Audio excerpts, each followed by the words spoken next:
माझ्या मित्र व मैत्रिणींनो, आज मी तुम्हाला रेल्वेकडून स्कूल व कॉलेजच्या विद्यार्थ्यांसाठी मिळणारी सुविधा सांगणार आहे.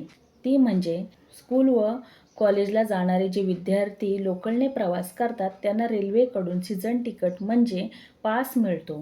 तो पास घराजवळच्या स्टेशनपासून तर स्कूल या कॉलेज जवळच्या स्टेशनपर्यंत दिला जातो.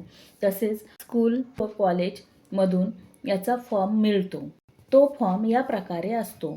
मुलींना 15वी म्हणजे ग्रॅज्युएशनपर्यंत आणि मुलांना 12वीपर्यंत 1 महिन्याचा सेकंड क्लासचा फ्री पास मिळतो. जर तुम्हाला महिन्याचा फ्री पास घ्यायचा असेल तर दर महिन्याला स्कूल व कॉलेजमधून असा फॉर्म काउंटरवर जमा करावा लागतो. तेव्हा पास तुम्हाला मिळून जातो.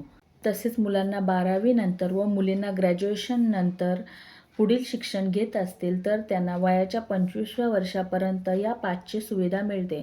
पण तो 1 महिन्याचा या 3 महिन्याचा या फर्स्ट क्लासचा घेतला तर तुम्हाला 50% या 55% अमाऊंट भरावी लागते. तसेच चॅनेलवर नवीन असाल तर लाईक करा आणि सबस्क्राईब करा, म्हणजे तुमच्यासाठी अशीच नवनवीन माहिती मी देऊ शकेल.